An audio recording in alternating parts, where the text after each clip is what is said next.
Hello दोस्तों, मैं अलका वर्मा। आप सभी का स्वागत है मेरे यूट्यूब चैनल कॉमेडी कविता में। आज की कविता है जानलेवा खर्राटे।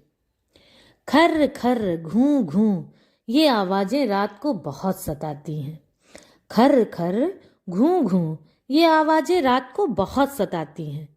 कमरे में जनरेटर चलने जैसा फीलिंग कराती हैं।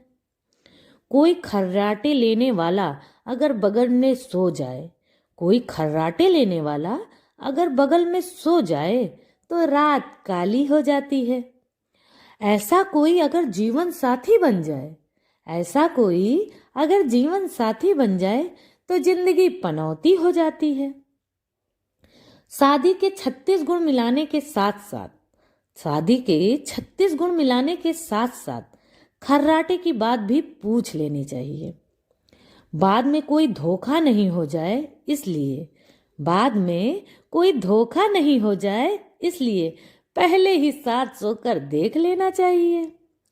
सातिर अपराधी की तरह खर्राटे लेने वाला भी सातिर अपराधी की तरह खर्राटे लेने वाला भी सुबह खर्राटे लेने वाली बात से मुकर जाता है। महिलाओं से तो कोई उनकी उम्र की तरह महिलाओं से तो कोई उनकी उम्र की तरह खर्राटे लेने की बात मनवा तक नहीं पाता है। खर्राटे की आवाजें रात में कर्कश कंपन करती हैं। खर्राटे की आवाजें रात में कर्कश कंपन करती हैं। रिएक्टर स्केल पर नापें तो हल्के भूकंप सी लगती हैं। भगवान दिल के वाल्व की तरह भगवान दिल के वाल्व की तरह अगर नाक में साइलेंसर लगा देते तो खर्राटों के ध्वनि प्रदूषण कम होता। लोग बगल में आराम से सो लेते। बढ़ती हुई उम्र के साथ साथ खर्राटों की आवाज भी बढ़ती जाती है। 40 की उम्र